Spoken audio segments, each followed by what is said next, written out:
What is going on, my good people? Before we get into anything, let me make a announcement slash shout out.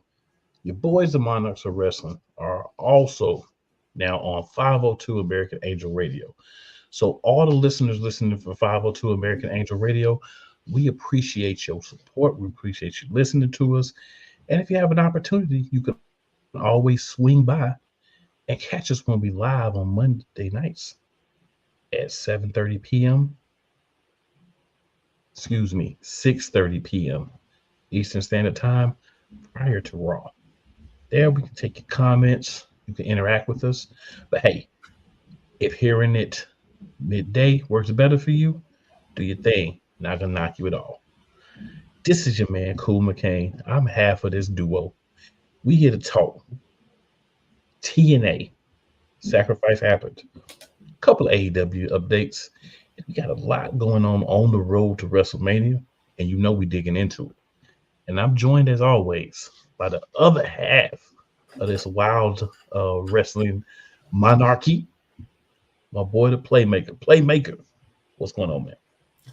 What's going on? And yeah, one of the things we're gonna get into is gonna make Cool very happy because he's been waiting on this one to happen, and it happened. You know how that goes, man. When you use your third eye, what my boy Matt Seidel say, use your third eye, you see some things. You didn't even have to use the third eye. It's something that you called for after a certain event happened out in Las Vegas. Yes, sir. Yes, sir. Yes, sir. You called for it. You got it. About time. But we gonna get to that. You know, we're gonna start off here with a little slick talk about TNA sacrifice. So for our TNA fans, of course they always have a countdown. And the things they put on the countdown was the Impact Digital Media Championship. It was Joe Hendry versus Crazy Steve. Crazy Steve is still the Impact champion. Then we had the Rascals, who were Zachary Wentz and Trey Miguel, against Speedball, Mike Bailey, and Trent Seven. Kind of weirdly to me, maybe a little bit, the Rascals defeated the Rascals lost to Speedball, Mike Bailey, and Trent Seven. I would think the Rascals would, win the match. I didn't ask this last time, but how did the Rascals come about? Just the name, not the team, just the name. Well, they were on the Independents. They also had my man that's in WWE now. That was part of it. It was three of them. He had a different name in TNA. And two of them came to WWE. They were in NXT. Then one left. Wes Lee is the other one. He had a different name, but he was the other Rascal. That was the name they came up with. Their gimmick was they were stoners in the beginning. So I'm gonna leave that there. I'm just answering the question kind of quickly for you, but yeah. Okay, move on. All right, so on the main show, we had Steve Macklin and Nick Nemeth had a match. I'm sure that you know who won that match. Clap. Definitely Nick Nemeth. Then we had a World Tag Team Championship match. We had the System, Eddie Edwards and Brian Myers against ABC, Chris Bay and Ace Austin. Eddie Edwards and Brian Myers won and are now the new TNA World Tag Team Champions. What happened to the System? They're still part of the system. They was able to hack the system. Yeah, they hacked the system and won the championship. So now the System has the TNA World Champion and the TNA World Tag Team Champions in Eddie Edwards and Brian Myers. So, it was a good match. ABC, man, Chris Bay and Ace Austin. I really like those guys. I like what they do.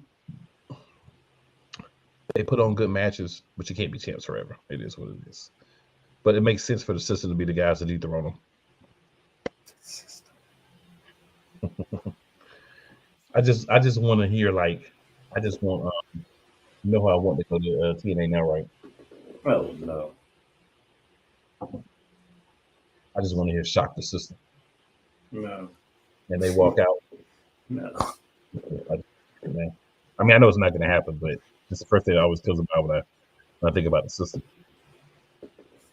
Then we had a match between Khan, the former Connor, and PCO. PCO won the match, and that's all we're going to say about that. Then we had the former Top Dollar, now AJ Francis, comes out and says Flop he's never dollar. Top Dollar, whatever you want to call him.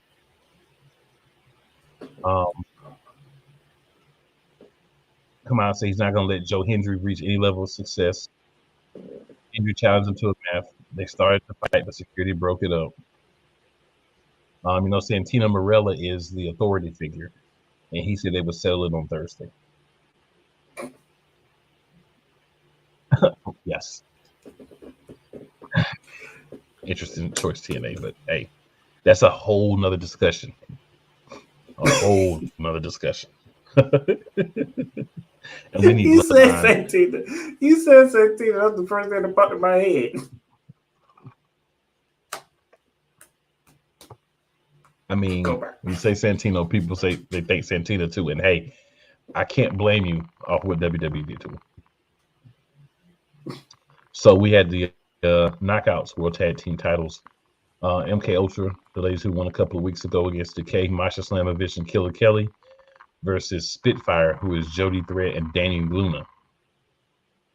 Yeah, the triple threat match. Yeah. No, this is just a tag team match. Oh. Spitfire won.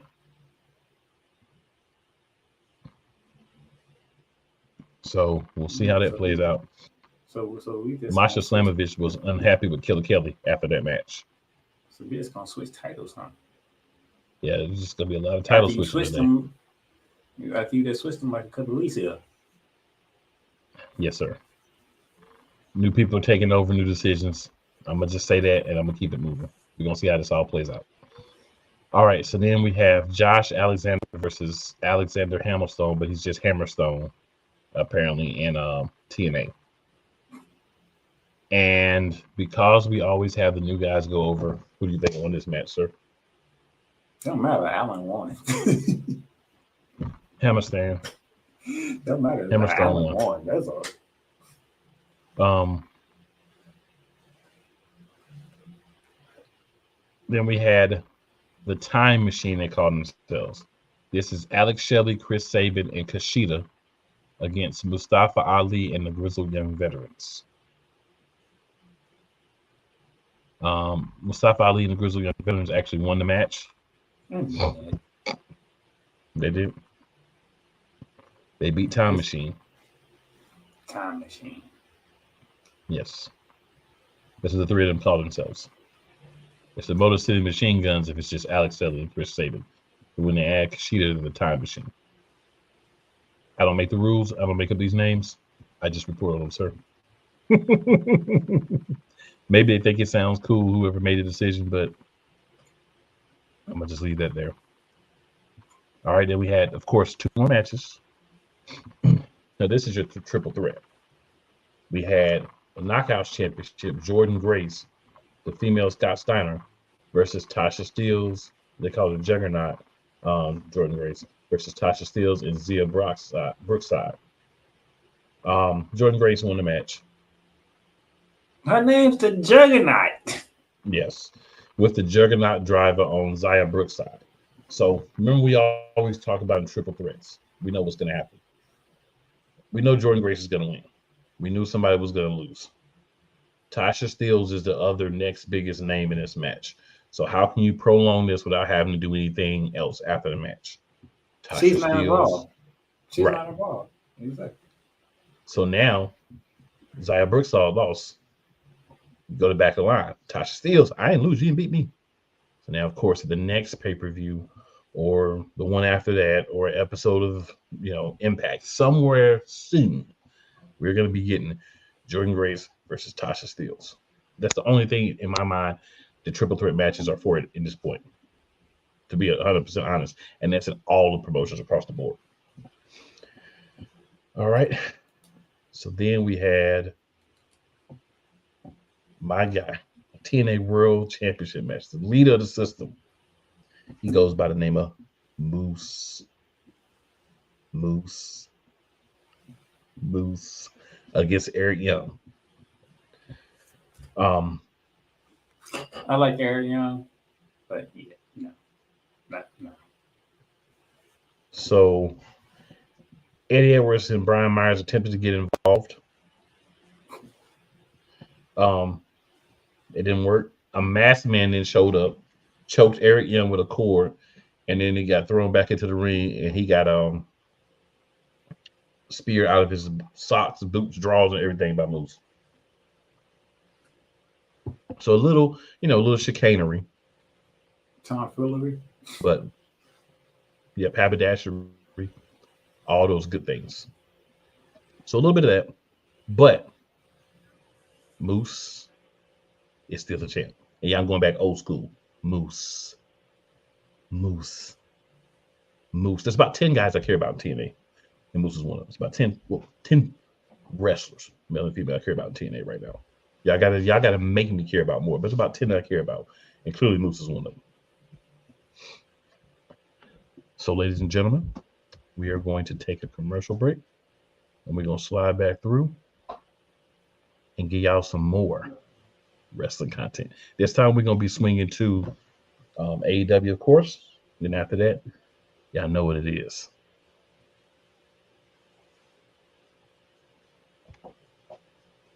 Oh, yes. The tradition, the pageantry, the spectacle, the history, the slut. Wait. I gotta rep my brother's stuff right. All my DMV soldiers, stand up! And welcome to the Commander's Gridiron Report. You want your commanders to be repped right? Well, D. Willie is your man. Commander's Gridiron Report. Every Monday at 3:05 p.m. Eastern, 2:05 p.m. Central. Exclusively on the Sertoba Media YouTube channel. Music by J. Cool. Where my soldiers? Right side. Commanders. Where my soldiers? Left side. Join Ryan McCarthy. I became a Jets fan because Kurt the Frog was my favorite Muppet because he was green, and the Jets wore green. That's how I became a Jets fan. And Dustin Henry. ESPN is cashing all in on let's pay a few personalities and we'll just kind of fill in the gaps. As they walk you through all of the world of sports from their perspective. The Albany Empire, it's a literal circus. No credentials required. Where, Ryan, say the tag. Where you don't need a press pass to talk sports. Every Monday at 8 p.m. Eastern, 7 p.m. Central. On YouTube and where you can find all podcasts. Hey, Eagles fan. Join my man Cool McCain and a host of others as they break down every single game, every single week in an objective manner, and also from a fan's perspective as well. Remember, this cast feels just like you. Nobody likes you. And you don't care. Fly, Eagles, fly. Eagles Elite Podcast. Every Wednesday at 8:30 p.m. Eastern on YouTube and other podcast outlets. All right, ladies and gentlemen, all my good people, we have returned, and it's time for a little AEW talk. So, you know, we keep it 100 here, right? We keep it a buck. We don't do a lot of like going around and beating around the bush. That's not a lot that's really happening in AEW right now. There's a couple of storylines to talk about. We do have the interview for Swerve Strickland. He talks about how he can get the job done. You know, that whole thing. Samoa Joe came down to the ring. They go back and forth. And you know how that goes. And United Kingdom's music hit. United Kingdom came out. Swerve turned his back. And you don't turn your back. Night. Yeah. That actually happened after the tag team match between the Ring of Honor World Tag Team Champions and Samoa Joe and Swerve, but you don't turn your back. So Wardlow's coming. We know Will Ospreay, and we still have Swerve in that mix somewhere. I think he may need a couple of matches because he's going the whole angle if he's dejected because he didn't win, and that's cool. I'm not gonna hate on him. You got to do something with him. We have Samoa Joe get some more wins because I think if I'm reading the tea leaves correctly, sometimes I do, sometimes I don't. Right? I think the goal is to have Swerve eventually be the one to take the belt from Samoa Joe, but you want to give Samoa Joe a little bit longer run. So, he's got a couple of more competitors that he's going to need to get through before he gets back to Swerve. As long as Swerve keeps winning and stays the number one guy, he's going to get that shot eventually. All right. The other big thing that happened, and I'm not saying there aren't other important things that happen, but the main thing that happened besides that was the AEW EVPs, the Young Bucks, Matthew and Nicholas Jackson.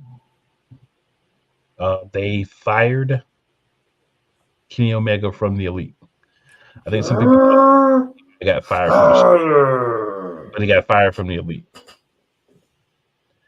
The other thing that they did was Adam Page has been suspended from the Elite without pay. Not from Elite, but from the Elite. Because they're not going to, punish anybody for doing what they want to do. We got people being fired from a group. Yes, sir. That's what happens with the EVP, sir. Hey, we got people getting suspended from the group. Yes, not sir. The company. Yes, sir. What is going on over there? So then Eddie Kingston comes out. He gets in the Bucks' face. He says that he was warned that if he talks trash about the Bucks, he'd be fine. So he threw a rod of cash at him. They told him not to air the grievances on TV. He was going to do it anyway.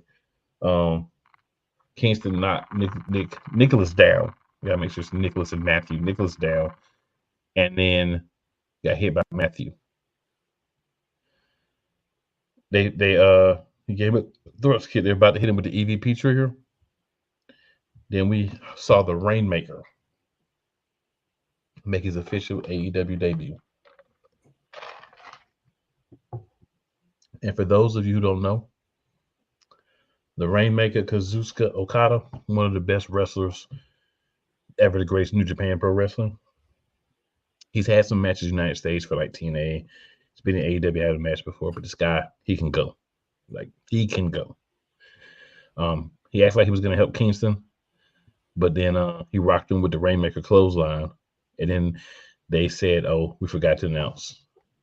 The Rainmaker is the newest member of the Elite. And then Okada picked up the Continental Crown Championship and looked at it. So we've got that happening. One other thing worth mentioning for Collision was Chris Statlander with Stokely Hathaway against Riho. Stokely tried to get her to cheat to win, and she did not cheat and lost.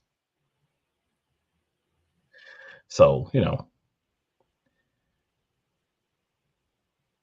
there's they did have a good main event, though. I'll be honest with that. The match between Kyle Fletcher and Will Ospreay, two members of the United Kingdom, it was a good match. We know who won the match.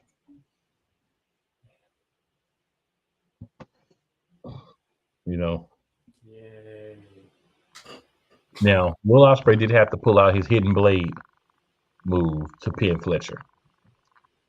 And after the match, of course, Bryan Danielson had to make his way down to the ring. You know how that goes. That was actually a really good match. But the thing this is a perfect example of what we complain about AEW. Fantastic match, no real build. We just found out. Woo! Awesome. That Happened. was awesome. What's next? Right. So apparently Will Ospreay has to fight everybody in the Don Callis family first. So I guess he's going to have to go through Powerhouse Hobbs next. So we'll see. You talking about the same guy who made Jericho look like a kid? Powerhouse. Yes, sir. It hasn't done anything since then because they don't follow up when you have big things like that happen. They just have the guy walk around talk about what he did, one person, and not do anything else. Made Chris Jericho look like he was a cruiserweight. Lionheart. Well, he's using Lionheart. Lionheart kind of was a cruiserweight. Just saying. All right, then we have Collision. It didn't. Then we have Collision. So Collision, Chris Jericho, the Lionheart versus Titan, CMLL wrestler. We had Mystico versus Angelico. Brian Danielson had a match with Shane Taylor, or Shane Taylor Promotions, Productions, whatever it is. Brian Danielson could have a great match with his toilet paper at this point. So it was a good match. After the match, Ospreay came out and they ended up talking, and they're going to have a match. He didn't just say that. I did just say that. Dog. Tell me he did just say that. I did, dog. Sound like the Undertaker. Shawn Michaels can have a match with a broomstick in there, and they'll put on a 5-star match. 5-star match with 1 square of toilet tissue. Brian Danielson can do it, bro. This man that's compared Brian Danielson to Shawn Michaels. Not in literally. ring, okay. Yeah, in ring personality, we know Shawn Michaels way more flashy, but in ring, ain't many people better than Brian Danielson in between the works. That's real talk. Of course, he's in the BCC, so he's one of my favorites. But even outside of that, the man can go. I love Mariah May, who is also a member of the Caked Out Society. We don't got time for this today. Using the old Tony Storm gimmick. And then she fought another wrestler, Trish Adora, who definitely triple layer cakes. So that was an enjoying match to watch. If you didn't get a chance to see that, it might be worth going back to check out that match. I'm sure you can find it on YouTube. You can thank me later. But the two things that were interesting was we did get the in-ring debut of the Rainmaker. It was a squash match.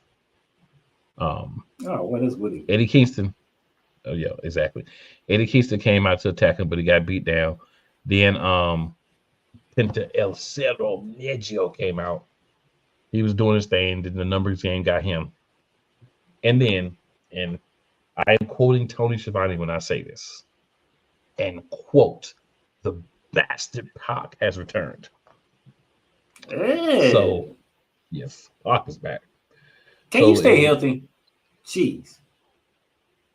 Yeah, they're looking like Street Clothes Davis for the AEW. But you know, one time it wasn't healthy. One time it was. He was reading my mind. That was that person that was in my head. Yes, sir. But one thing about it is, one time it was his. It wasn't that it was his passport situation. It wasn't that he couldn't. They wasn't healthy for one of his absences, but the other ones he was hurt. So still more injured than not. Like a little bit more not injured time for Pac, because Pac is one of the best wrestlers, bro. Like Pac could just go. You can put Pac in the ring against anybody, right? Like I talk about Daniel Bryan, how he's technical, he'll chop anybody or whatever. Pac could wrestle anyone. You could put him in the ring with a 10-year-old. You could put him in the ring with a 9-foot Ugandan giant, and that match gonna be a good match either way. So excited to have him back. That should be interesting.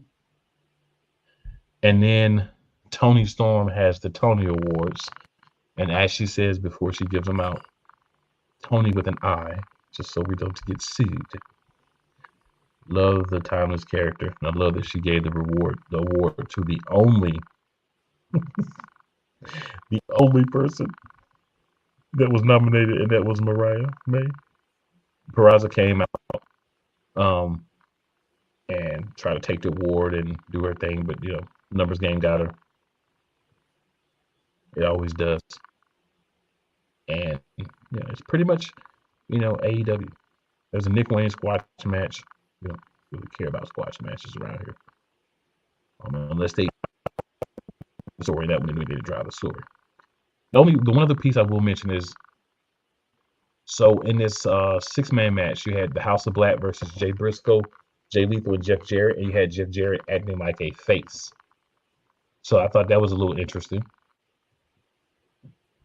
He's not a face most of the time, but it did kind of work. So, not a lot to talk about on the AEW side this week, but, a couple things that happened, right? It was some storylines were pushed forward, some things happened. So definitely want to make sure we count those. But AEW, we're here. We want to talk about you more, but you got to give us more. We can't talk about it if you're not giving it to us. We have to come out like Rick James and start saying, "Give it to us, baby. Give it to us, baby." Is that what we gotta do? You gotta work with us. I'm surprised AEW got more time than TNA, to be honest. Well, if you factor in the commercials, they really didn't. Not talking about from you. But I'm saying when you factor in the commercials, they really didn't. Couple more commercials, guys. Breaking things up. Then we're gonna be back, and y'all know where we're going next. Y'all know what it is. If it's your first time, get ready for an experience. If it's not, you know what it is. This is Brett, and you're watching Shady Sports Network. Tune in, hit that like button. You might wonder, what do these guys do? Player signing announcements. I never in a million years thought you would actually come on to break this news. So without further ado, go ahead and tell everybody what happened today. Yeah, man. I just had to work out with the Cincinnati Bengals. Finding me right out. Without further ado, I'd like to announce that, I'll be taking my talents to Salina Liberty. This just in, the Major League of Football is reportedly collapsing, unable to pay hotel room bills, with players being kicked out of their rooms and hotel managers asking them to leave voluntarily without issue. Everything Boston. I love you morons. New Kids on the Block, New Edition. Dear whatever the law firm is. Sincerely, the U.S. Supreme Court. Ben Affleck, Matt Damon. Go yourself again, Jason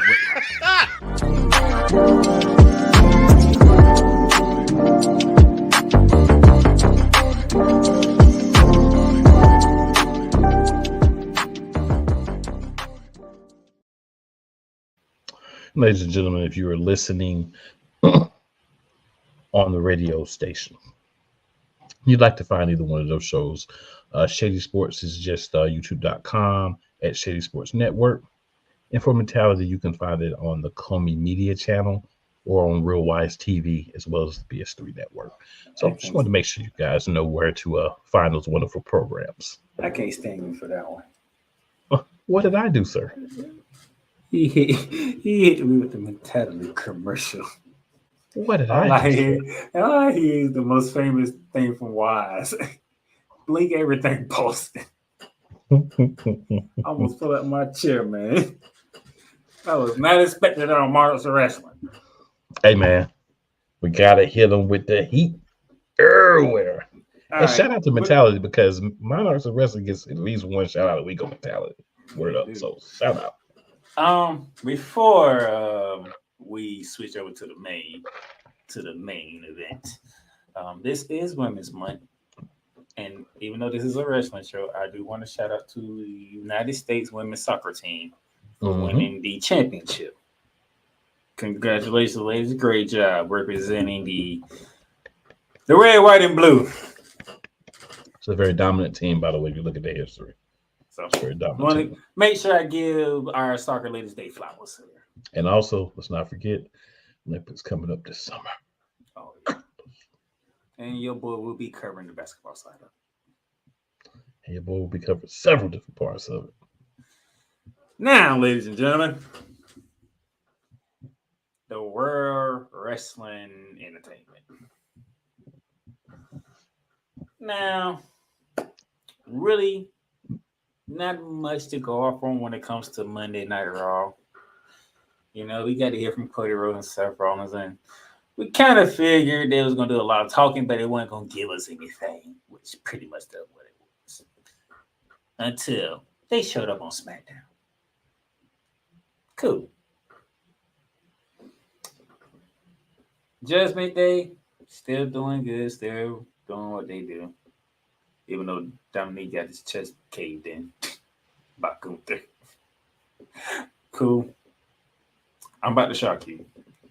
Because we done the show for months. I'm about to shock you on this one. I actually felt bad for Dominic.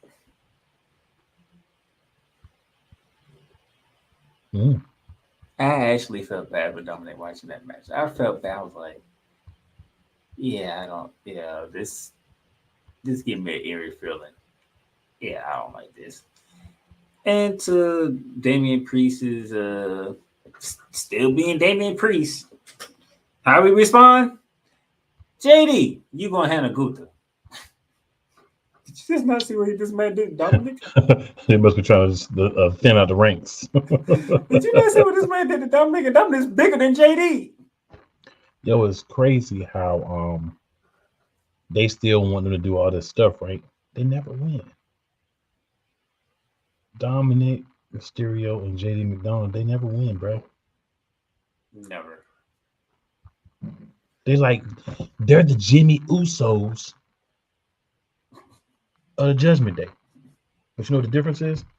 They're not trying to put them in a WrestleMania match and trick us and try to trick people into believing they're actually good wrestlers as they've been presented. Not saying they can't wrestle, but as they've been presented. As he foreshadowing to a certain point in time on Monday Night Raw. Before I get there, Adam Pearce made his announcement. This is how we're going to find out who goes to the WrestleMania for a Intercontinental Championship match. We have ourselves a gauntlet match, which, thank goodness, JD's involved in that one and not have to do with Gunther face up. Because, good Lord, his chase might be caved in worse. And knowing Damian Priest, he probably won't give a two craps afterwards. Like he cared about Dominic. He gave less than a crap about Dominic. If it wasn't for Mommy, Dominic would have been all by himself. And Mommy looked at him like, what you thought was going to happen? Right. She looked at Damian Priest like, why you do that to him? No, she looked at Dominic like, what you thought was going to happen? But she also looked at Damian Priest like, why you do that to Latino Heat? Like, come They on. knew what it was. Really? So we got JD McDonough. We have Big Bronson Reed. Could we get a tsunami on Raw? Somebody will get a tsunami. Who else we got? I know we got Chad Gable. Really willing and Gable. I think I'm missing two people because of the gauntlet match. Mm-hmm. I think I'm Ricochet. Oh, and Shinsuke Nakamura. Yep. I'm gonna be honest with you. My early favorite is Chad Gable.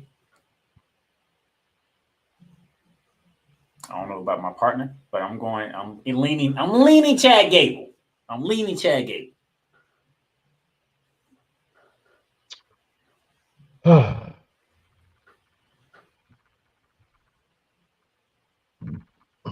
I'm not sure with this one. In my opinion, there's only a couple people that could win this match, right?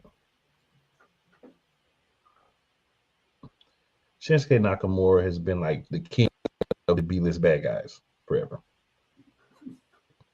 He's not going to win. And plus, Gunther's technically a heel, so you're not really going to probably have a heel unless you're trying to do a turn with Gunther.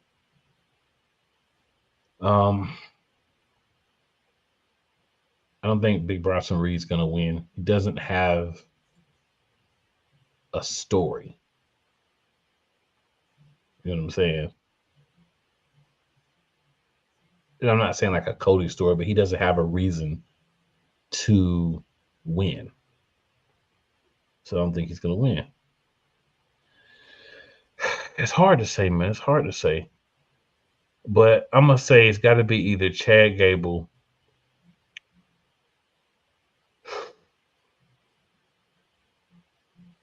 I would probably lean toward Chad Gable right now if I had to pick one person. But that could change. It really could, just because like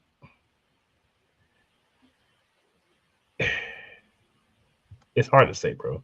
Like it's really hard. It's hard to say because some people are not gonna win. We know JD McDonough's not gonna win, so we can mark it out. JD McDonough, Bronson Reed. We don't even want JD McDonough to win. We don't even want him in a match. Only why he got put in there because of Damian Priest. Mm-hmm. That's all I'm saying. Oh, I was gonna say either Chad Gable or Sami Zayn. I forgot Sami Zayn. Yeah. Chad Gable and Sami Zayn's the winners to me. Ricochet, they try to play the story up of how he was you good. I got you, bro. That's why I'm here. Sami Zayn. Got you, bro. Now that changes my thought process. I'm thinking Sami Zayn or Chad Gable. I'm actually gonna probably go Sami first, and then Chad has no way to get to WrestleMania if he loses this. Mm-hmm. And you got to have him at WrestleMania because he's got to come out in the anti-bloodline group. I'm gonna call them the ABG for now, the anti-bloodline group. Mm-hmm. I'm still gonna leave Chad Gable for right now. I'm gonna go Sami first and then Chad Gable. 1A and 1B, and the reason why I say it could be either one of those because the story writes itself. Nakamura is like he doesn't need to be there. Bronson Reed, he's just big. Like they haven't done anything with him, but just let him be big. JD McDonough, me or you could have been in the match over JD McDonough and had the same outcome. Ricochet, he's gonna look great in the match. He's not gonna win. So it comes down to Sami Zayn or Chad Gable, in my opinion. I'm gonna lean towards Sami right now. Shout out to Ricochet and Samantha. Shout out to y'all. Definitely. I didn't forget. I seen the Instagram post. Shout out to you too. Anything else that I can think of? Oh, Samantha's got some cakes too. I just want to say that. Yeah, them Ricochet's cakes. They're still cakes, though. Damage Control showed up. Damage Control showed up on Raw.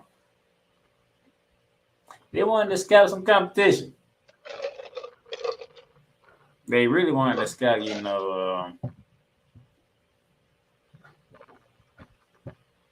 the other team, should I say. But Shayna Baszler and Zoe Stark, they continue to the road as a tag team. Mm-hmm. And quite interesting, we had Shayna Baszler and Dakota Kai, Mike versus Mike. What you think about that one? It wasn't bad. It wasn't great either, by the way. Nah, it was mid. But I'm just saying, I'm just saying because Dakota Kai on one side, Shayna Baszler on the other side. Interesting how that lined up. Mm-hmm. So we'll be seeing those two get a tag team title opportunity. That should be fun.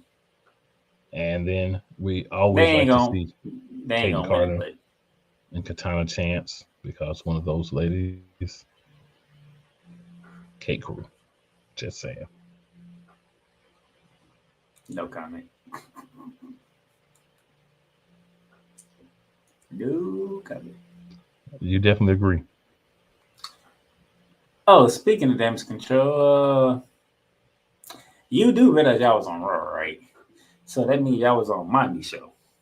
So did you really think you was gonna stroll through Mommy Show without Mommy getting the EO Sky?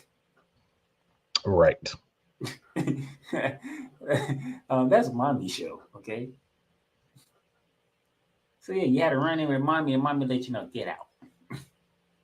And then you always got to remember, mommy's always on top. Never forget that. Speaking of which, now for those of you who don't know, my partner here, he doesn't like redundant matches. Okay, we had one of those on Raw. Nia Jax versus Becky Lynch. I gotta admit though, before I continue on, the fact that Becky Lynch was willing to take that ledge off from the metal rope, kudos to you. Because I don't know what other person who will be willing to take that. My chest hurt from seeing that. my sternum was hurting a little bit. I'm like, oh. Like, that's a big woman for her to do a ledge off from the metal rope on you. Like, I thought she was done. That's a lot of cakes coming down. For sure. When she kicked out, and as I would say we predicted, even though I'm the one who said it. Liv Morgan showed up, and you can probably fill in the rest. Yeah. Crazy Liv. And then they both got squashed. So let me be clear. It is true that I don't like redundancy in the matches, but also not redundancy when you're making it a highlight match every time. And we'll get to that because I'm going to talk about that before our hour and a half is up. Believe that and believe in the Shield. Now we get to have the man Becky Lynch versus Liv Morgan. This match ain't going to have a finish, is it? This match is not going to have a finish. And I will tell you this. For those of you who, like myself, are looking for cakes, don't disappoint yourself with this match.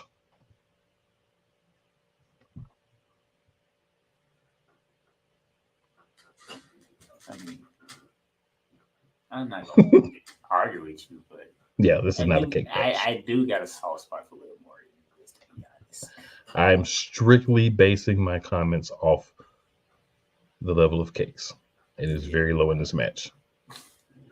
Just throwing that out there. I just, I have to make sure my cake connoisseurs get the real from me. You know what I'm saying? Yeah. So we had some other stuff that happened, but to finish off Raw, he said some other stuff happened. Some other stuff that I don't. It's a 3-hour show. I can't remember all 3 hours. Yeah, and the thing is, you still don't get much more wrestling than SmackDown. Really, it's more commercials. But Drew McIntyre, speaking of redundant matches, main event, Drew McIntyre, main event, Jey Uso. By the way, Pat McAfee is a funny dude. That's the only thing that made it acceptable was that Pat McAfee was out there for the first time. No, I'm talking about what he did when Gunther came out. After what he did the week before. And then when Jay came out, he went right back to it. I was like, really? I was like, Pat, you a trip, bro. I'm with you, Gunther. I'm with you. But now the thing is, Pat's a fan, right? And why that's good is because, like in this situation, I got you, Gunther, with you. Right? I get it, bro. I ain't gonna do it. But then the music hit. It said big Us, and then he started doing it. You're like, he just jump up and do it. Like he used to do the shit, knock him off.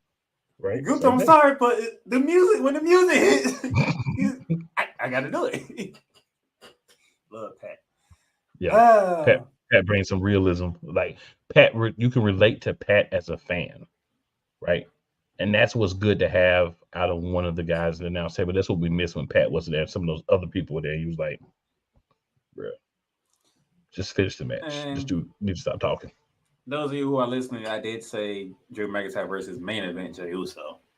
So, and plus we already saw Damage Control earlier, who was on SmackDown. So you can put two and two together. You can pretty much guess who showed up on Monday Night Raw. Not alone this time. Solo King strolling through the crowd out of nowhere. And then all of a sudden, Jimmy Uso came from the other direction, from the commentary team. And yet again, the guy who was complaining about losing matches because of a certain group is now winning matches because of that same group. And he definitely did not have a problem with getting a dub. But that's what happens when you change the character to a heel, right? I love the amount of time and effort they put in, the subtle time to make this Drew McIntyre heel turn really like he's a heel clearly, but there are some things that you can still agree with. So it's like he's not 100% a heel, but he's clearly a heel, and I like it. For example, Seth Rollins comes out there with Cody Rhodes trying to fight off the bloodline. Seth Rollins found himself in the ring, and what he took to the face? Claymore. Claymore. And what Drew said to him? See? You see what you're doing? This is what happens. You too much focus on stuff that had nothing to do with you. Now I gotta kick your face off. Mm-hmm. If you keep going this route, guess what's gonna happen at WrestleMania? I'm gonna kick your face off. Gotta love it. This is great storytelling. It is. It is. Drew McIntyre's being that guy that you don't like because he actually told the truth. It's like, dude, shut up. He's a douchebag at the same time. Shut up. But he's right. He's a truthful douchebag, but still a douchebag. Which says, Miss, we into Smackdown for the last 15 so minutes. Run through this real quickly. Before we go to SmackDown, let's take a last quick break. Let the people breathe a little bit because we've been hitting them with a lot. So the people breathe right quick. Got a few more commercials for you. We'll come back and we finish things off. Because after SmackDown, we're going to talk about some more stuff. But here's where you breathe. Join the transporter to Hades. Your butt and gut becomes one. Join the reformer of hooker whores. This is my daughter, Placenta Booty Johnson. Join the bronze god. Whenever you are in distress, take off your baseball cap and throw it in the air. Join your very own superhero of broadcasting, Chris Bass. So whatever color crown they get, they palm it and do 2 circles, and that translates to, I can be the black people. As he takes you through the week's paces in Baseline. Live every Saturday at 8 a.m. Eastern, 7 a.m. Central, Pacific time zone people, just stay asleep when this is on live and just catch the recording. Oh, I'm sorry. Exclusively on the Chris Bass YouTube channel. Poppy J. You got the option to cry for the government. You got the option to protest. You got the option to keep buying. But this is also an option. Wise El Jefe. We're the first tech geeks. We're the first gamers. We're the first everything. Everything. Like Gen X's, we are the ones. BS3 Network proudly presents the crew from the New York boroughs who never wants that smoke. Nah, they want that fire. Poppy J and Wise El Jefe. Fridays at 9 p.m. Eastern, 8 p.m. Central. Check your local listings for your viewing and listening pleasure. And ladies and gentlemen, thanks for rolling with us through the commercial break there. We are back. Playmaker, you good over there, Pippin? Woo, boy. Am I good? So, you know what? I'm not going to go in order on SmackDown, okay? Because there's certain points I got to hit. Yes, please don't do that. Points we got to hit. All right. Let's do it. So, first and foremost, one of Cool's favorite superstars and one of my favorite superstars, 2 different superstars, is so Bailey had a sit-down interview with Caleb Bratson. I am a fan of Caleb Bratson, by the way. Cake squared in that interview, by the way. And she had to talk about what has happened to her in recent weeks, including the foreseen betrayal of one Dakota Kai. which I'm kind of disappointed. I wanted the explanation. You know, I wanted to hear Dakota Kai explain why she did what she did. Even though I probably can figure out why she did what she did, but I just wanted to hear it out of her own mouth. But I didn't get that. So anyway, it's coming. Yeah, we had this interview, and Bailey does her talking. She talks about what's been happening and all this other stuff. And once the interview was over, we go backstage and we see Naomi watching the interview and with the light up hair. Which people want the fan of, by the way? It wasn't the best look.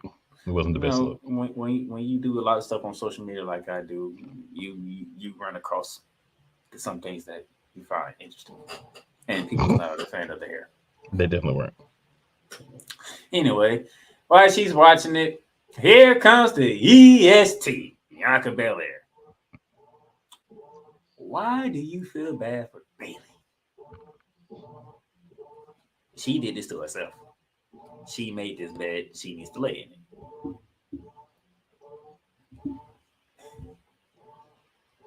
I think for the first time since I've been a fan of Bianca Belair, I was actually on the Naomi side on this one. I don't know about you, Cool, but I was actually on the Naomi side because even though what Bianca said is true, at the same time, it's like, well, dang, he just blew up in front of her. So let me ask you. I'm gonna ask you a question because I want you to follow my line of thinking on this, right? Because when I first saw this, I wasn't even on anybody's side. I saw this as exactly what I felt has been happening for weeks. So let's go back to last week for just for a quick moment. Let's hit the time machine and go back to SmackDown, the last one in February. There was a moment in time where you saw Damage Control walking back towards Nick Aldis' office, and Power Cakes, as I like to call her, Jade Cargill herself, was standing there with her arms folded, looking like she wanted to smack every one of them, right? And they want no parts of it. They want no parts of it. So you got Power Cakes back there, like, y'all know y'all wrong what y'all doing. Then you fast forward back to this past Friday, and we got Naomi, who also was caked up and caked out. Even though you can't stand her husband right now. Her husband has nothing to do with the God-given cakes that she has. Those are two individual things. Back there with another member of the Caked Society, Bianca Belair. And she's basically, I feel bad for her. I've been on a team. The team broke up, blah, blah, blah. So I use my abilities to place things together in this crazy place I call mine. And what I got was what I've been thinking all along, and I've said it on here before. The best way to introduce Jade Cargill is to have her be backup for Bayley. She didn't have to have a match. Not that she couldn't have a match, but you don't need her to have a match. Unless within this next month, this thing heats up to the point where Jade Cargill and Naomi end up being the challengers at WrestleMania for the Women's Tag Team Championships.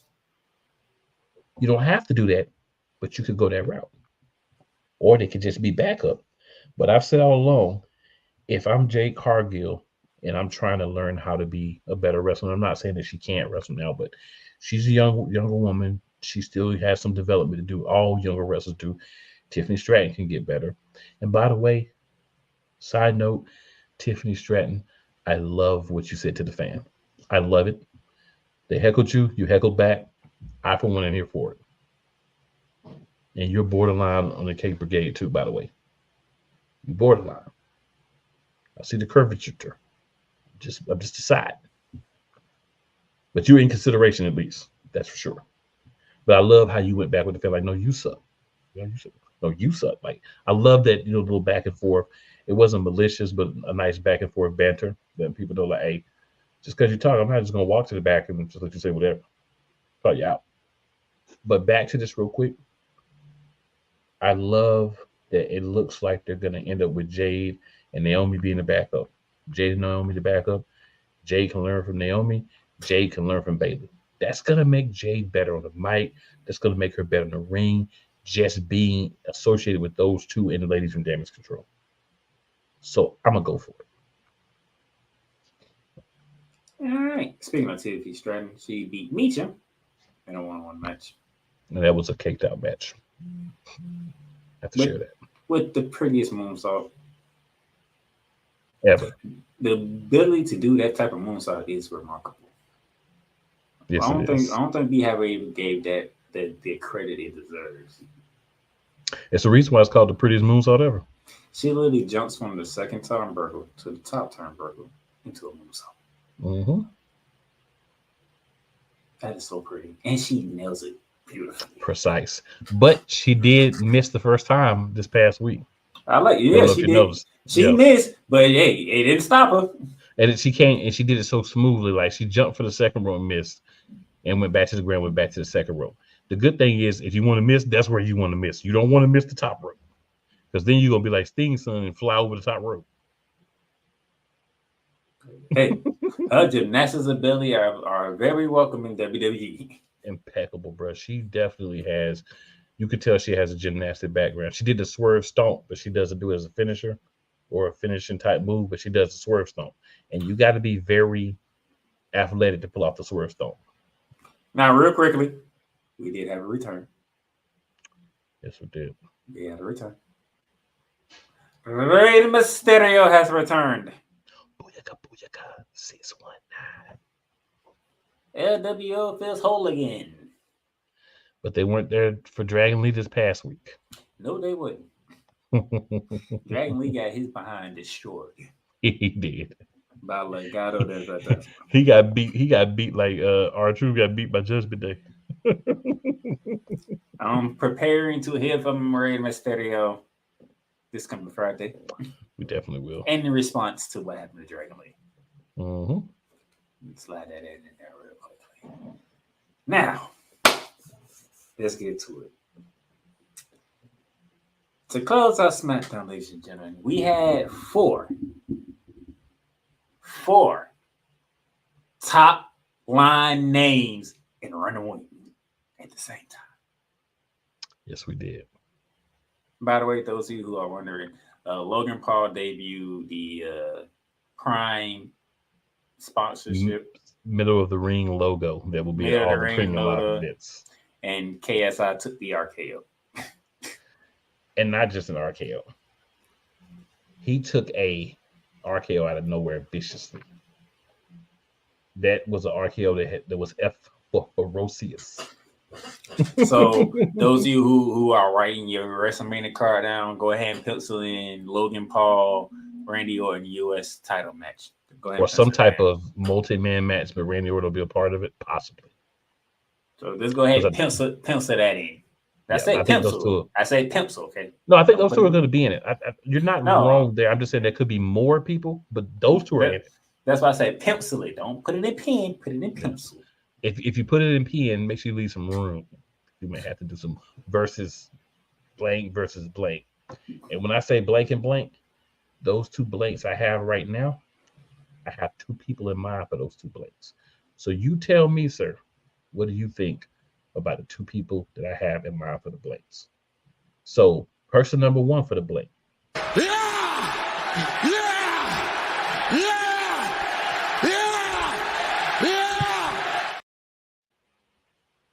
And person number two for the blank, his theme music says, they don't want none. They don't want none. With the scared dog, they don't really want none. Those may not be familiar. AJ Styles. Yeah, I think you could see a four-way with those two being added just to give them a chance to kind of get their little thing going and also, make that match a little bit bigger. I was just going to say, because as soon as you play LA now, I was like, but he's feeling with AJ Styles, and then you brought the second person as AJ Styles. I'm like, oh, so take that feud and add it to the United States title. Mm-hmm. No problem. If I need to see what they do Friday, then I can come back to you on that one. All I'm gonna say is it'd be better than the Jimmy versus Jay. And speaking of Jimmy, now back to the 4 people, top name people in the ring. Bloodline comes out, you know. You can look at Roman, looking like he's feeling a lot better than he felt last week. Mm-hmm. Looking around the arena, the Rock music. The Rock put some new stuff into his intro. Bro, we got to take a minute. I love the Rock's character. I don't like the on-screen thing he's doing because I'm a Cody fan. But I like, if I can step back and take my fandom out of it, what he's doing right now is brilliant. He's found a way to get himself involved, set up for next year, and be the focal point of 2 other feuds that he's not even a part of. So that's great. And that music. So last week, if you smell, he comes out, right? He got little red eyes and everything. This week, the lights go out. We start seeing thunder. I'm thinking we about to see like a X-Men Storm preview or something. We seeing all this lightning and thunder. And then we hear the if you smell what the Rock is cooking. But there's a whole lot of lightning in the thunder's house. And then the red eyes going both ways and some of the thunderbolts being red. Bruh. Whoever redid that from last week, if I had the money, I would hire people to my own intro. Real talk.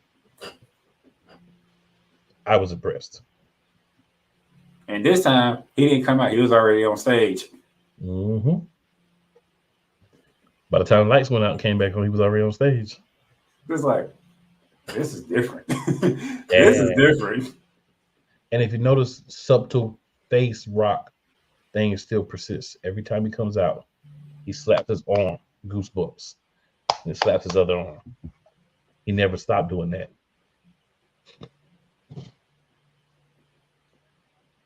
So, you got the bloodline in the ring. Roman Reigns does his normal, He took a while this time.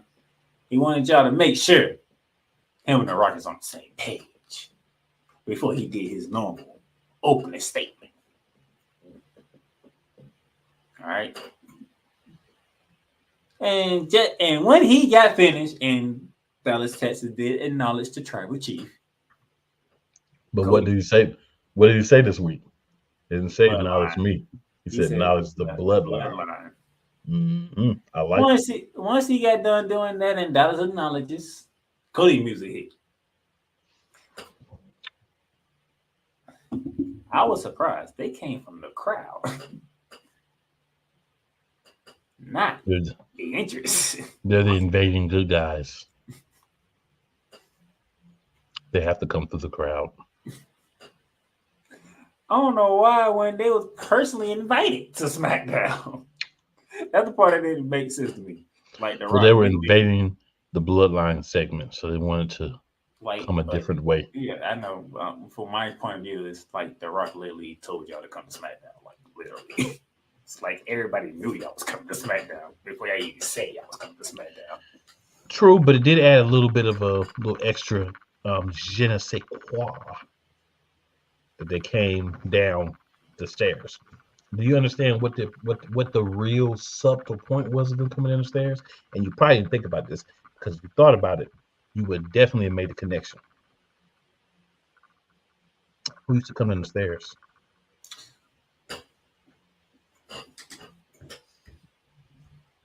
Goddamn Seth Rollins.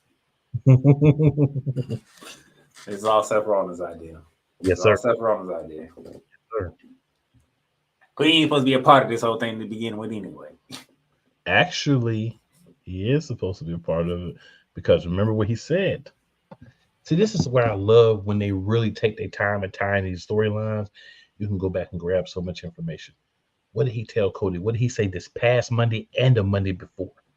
It's my fault he's who he is now. It's my fault. I'm partially to blame for it. So I got to help you fix it. Because it's my fault. It is your fault.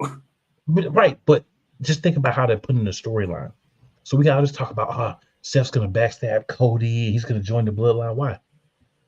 Why does he need to join the bloodline? He doesn't. He's been called a cross-dresser by Roman Reigns. He's been accused of having on his wife's shoes and pants. You know what I'm saying? He's been called a buffoon, a clown, and all this stuff by The Rock.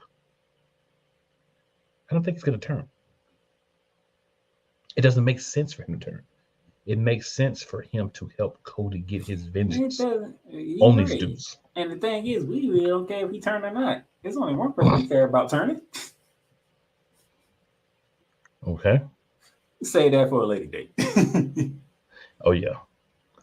Now we get to hear from Cody Rhodes. Cody Rhodes says what he needs to say. Seth Rollins just stand there with the mic.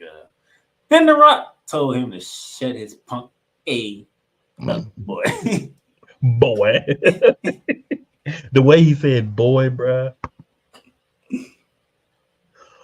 I will acknowledge the fact, though, that Cody did say, you know, this is a great moment. You know, let's just take a moment to absorb all four of us being here in this ring together. And the crowd did, you know, bite into it. I like Cody's still being like the diplomatic good guy, even though he's ticked. Man, you have The Rock, Roman Reigns, Seth Rollins, and Cody Rhodes all in one ring together. Like, yeah, this is a moment here. Let's take a few seconds and bask in the glory. Understand what this moment is right now. Yeah. So yeah, that was cool. And The Rock read on. The Rock started talking. Brings up the High Chief Peter Maivia. He'll be proud of Roman Reigns. He'll be proud of The Rock and the Bloodline right now. Then he brings up the American Dream, Dusty Rhodes. Now, he didn't do what all the other people did when they bring up Dusty Rhodes.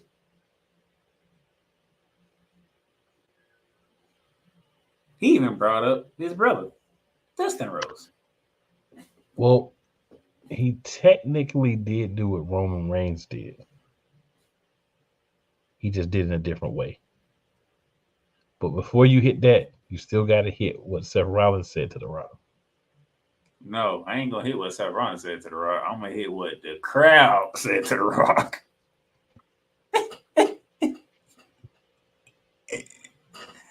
The fact that traveled from Houston to Dallas? Because Seth Rollins ain't say a word.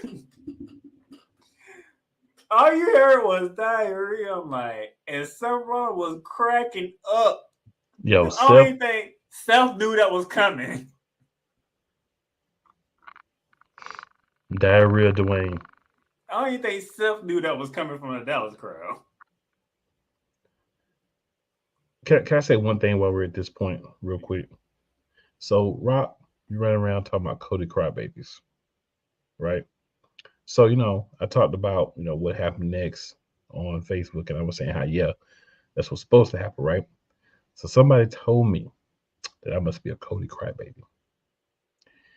But I'm the wrong person for that. So I said, you must be a Rock rider. And I am officially calling all those people who are siding with The Rock on this Rock riders. If you got Cody crybabies, you got Rock riders. I mean, you don't have to be a Rock rider to be a fan. But if you're riding with The Rock just as hard as you want to get on the people's riding with Cody that hard, you're a Rock rider. I hope that person who called you that was listening to that show that week. To know that, that you actually admitted to being one. I mean, hey man, if you come for me, I have to come back. That's just how I built within my DNA. So when I say Rock riders, those are the people I'm talking about. We got Cody crybabies, we got Rock riders. I'm just in the middle. I'm really in the middle because I enjoy both, but it's fun when you pick a side. It was fun. It's fun to take the ride on one side. It really is. I had my fun. I had fun in the chat though, but I had my fun when this whole thing first started, and I was getting on him and Cole Johnson. I was just stirring the pot even further. I had my fun. Because I was doing that on purpose, too. And Cool knew it. Oh yeah. Hey, go ahead, man. I'll let you do that first. So- We'll see if we have any time left. So Seth Rollins finally spoke. He even took the shades off aggressively. Mm-hmm. He was fired up. We saw Monday Night Messiah Seth Rollins. You had your time. You was great. You was all that. You had your time. You ain't taking our time. And then Roman Reigns laughs. And calls Cody Rhodes an idiot for letting Seth Rollins speak on his behalf. After Cody first said, "You gonna let this dude talk for you?" After he didn't acknowledge you as a tribal chief, why is he making a decision? Why ain't you? This is family. This is how I know something crazy is gonna happen at WrestleMania. It really That's is, how I man. know.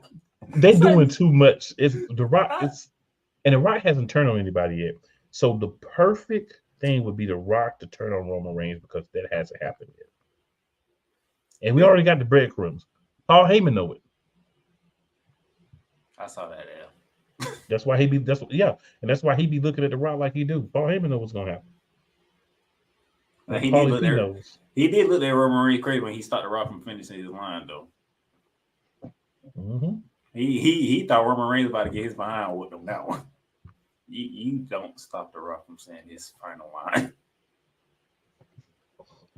But like The Rock saying, this is family. Family can get away with it until a certain point. Until WrestleMania. Let's put a little star behind what I just said. Until a certain point, you can get away with it, even if you is family. Facts. Then The Rock responded, say what he said, bring up the Omega Dream, back up Dustin Rhodes. He brought up the sister. Yeah, she was a good cheerleader. I ain't even know he had a sister. Yep. And she cheered for the Dallas Cowboys. Mm-hmm. Know how to bring it full circle. That's what The Rock does. Know how to bring something full circle. And then the moment Cool has been asking for since the press conference in Las Vegas. Go ahead, sir. This is your moment. So, The Rock then tells Cody, "You know why you're so much younger than your brother and sister? Because your dad didn't want you." He literally told this man, "Your dad didn't want you. You're a mistake." You're a mistake. Because Cody Rhodes is 20 years younger than the other siblings. So Cody had the mic, like he's about to say something. You can see a little tint of red on his face. And this is what went through my mind. Rock saying stuff like that to Cody is not cool. And you know what happens to people who are not cool? I spit in the face of people who don't want to be cool.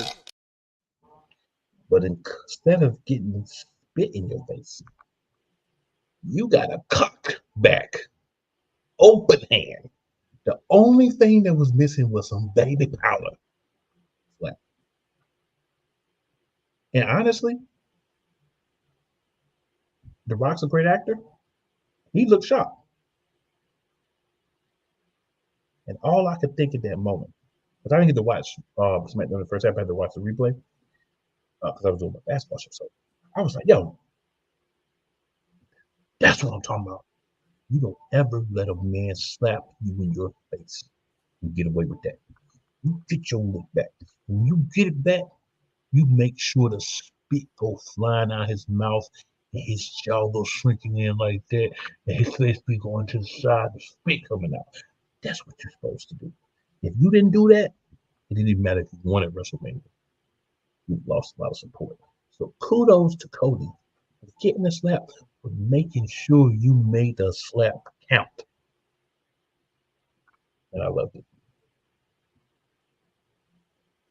The crazy thing is, Rock told him, "No, it's good. It's good. It's good." I was looking at it like, okay, you got your lick back. All right, now we even. Ball's in my court now. But it was so great for me to see him just say, you know what, I ain't gonna talk this time. I'm gonna talk with the 5 fingers. And you know what? He should have had a ring on like Rick James and the daggone Charlie Murphy True Hollywood Stories on the Chappelle Show. You can see what the 5 fingers say to the face. Stop.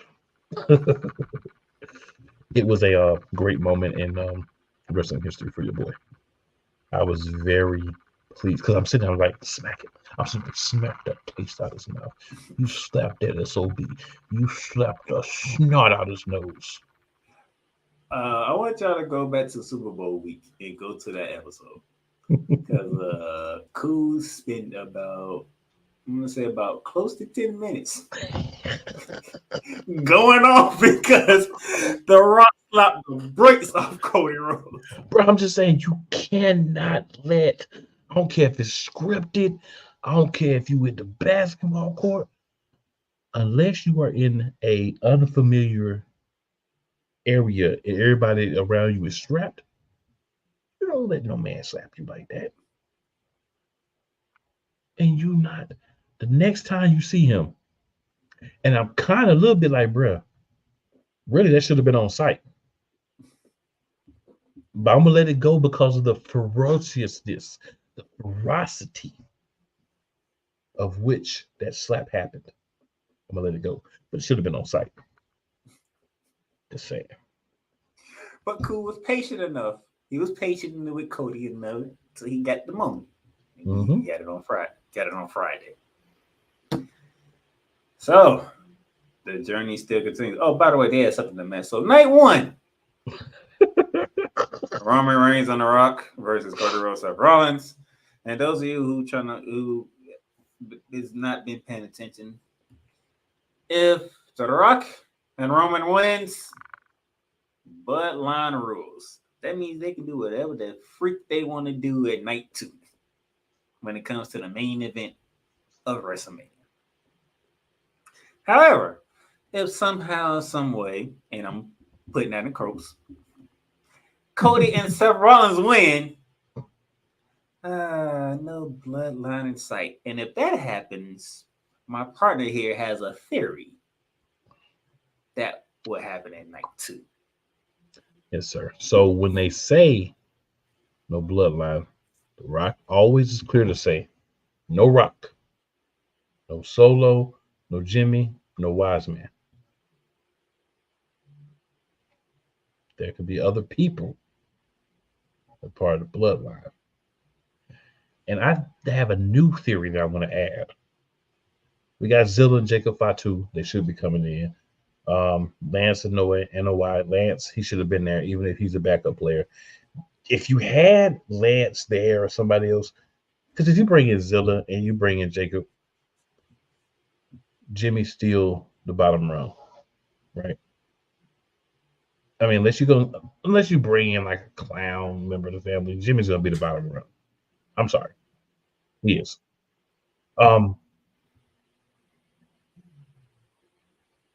Nia Jax and Zilla Fatu or Jacob Fatu, and or both of those guys in Nia Jax. That would be epic.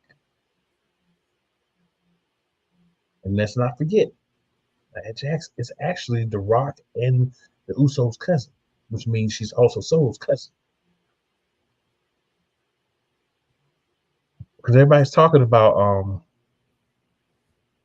my man from GOD, which it could be him, but he's not actually a family member. They acknowledge him, but he's not actually a family member. Tama Tonga. But Zilla or Jacob and or Nia Jax. Ooh.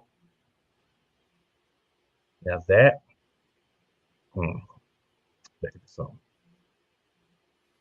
I'm just saying. And before we close out,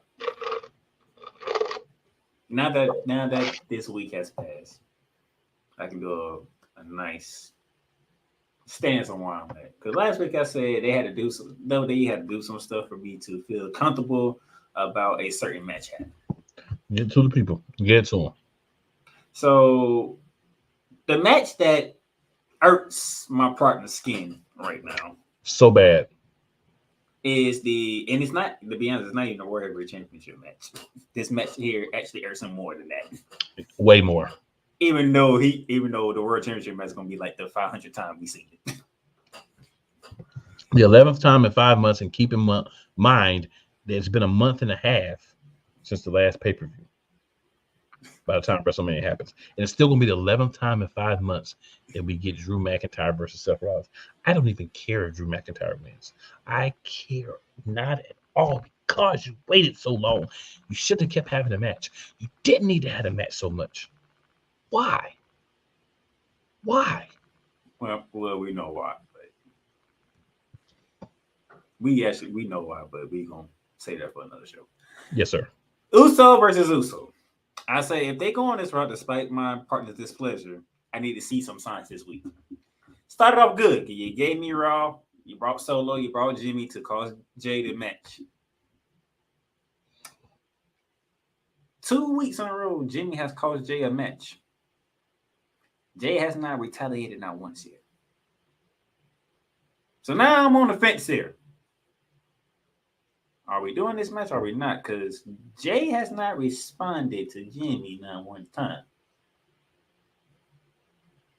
He has brought it up in an interview that, yeah, his own family has cost him matches and titles. But you ain't doing nothing about it, Jay. Once I get a response from Jay, then I know what I'm going. So now I'm stuck. Now to my partner's point, as we get ready to close, he did say Cody would need an army to beat the Bloodline. He would need more than just Seth Rollins to beat the Bloodline. Mm-hmm. Sami Zayn is a name that's in there, but Sami Zayn got to find his way to WrestleMania first. Mm-hmm.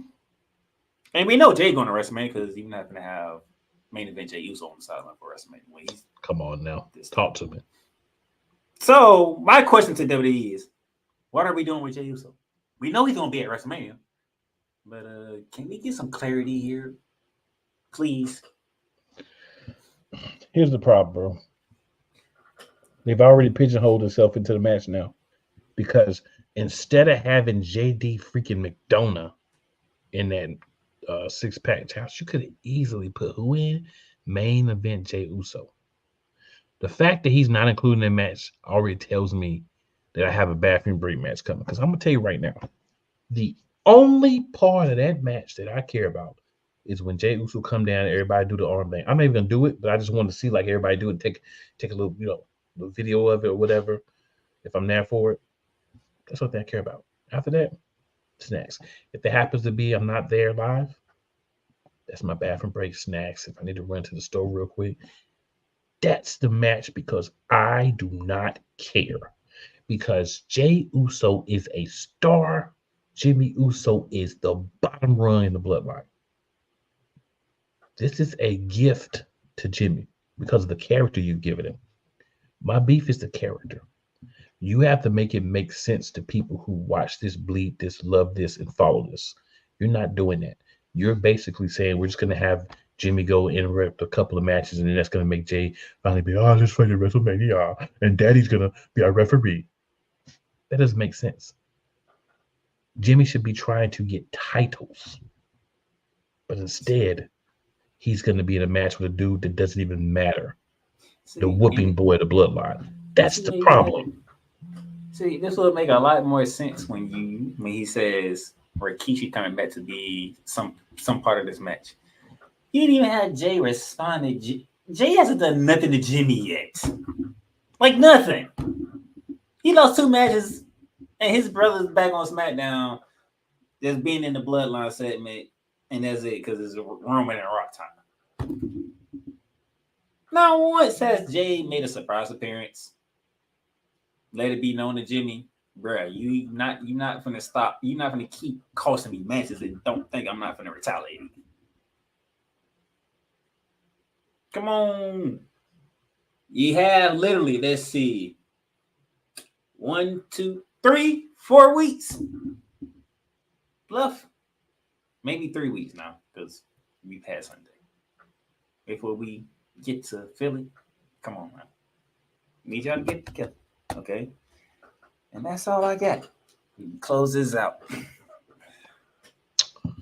So, for me, definitely, welcome to all the people from American Angel Radio that'll be, tuning in, watching the show with us. Also, thanks to my man, my co-host, the other half of the Monarchs, my boy Playmaker, for holding it down with me. I see AEW turning around, y'all. I know we talk a lot. We down AEW a lot, and they deserve it all. But I think they're going in the right direction now. I'm starting to see some actual storylines that may have some long-term ramifications playing out over there a little bit. We're gonna see if they actually do. But they have an opportunity to get people back or get people reinvested. Because they haven't really given us anything but a bunch of great matches and a couple of storylines for a few months that I've still been watching. But at some point, like, you coming up against WrestleMania, like, you got to show us something. You got to make people like, all right, this is worth me putting them hours into. Because you think about it, they got 5 hours of programming too. You know what I'm saying? We ain't talking about one show. They got 5 hours of programming. You got 2 hours of Dynamite, 2 hours of Collision, and then you got an hour of Rampage. And then if you watch Ring of Honor, that's 6 hours. So that's equal to WWE if you watch Ring of Honor too. You got to give us something to make people want to watch. WWE does a great job of it. They don't hit on every story, but they give you enough stories so that if one doesn't hit, there's other ones that can kind of slide in. AEW got to get better at that. You want the perfect blend.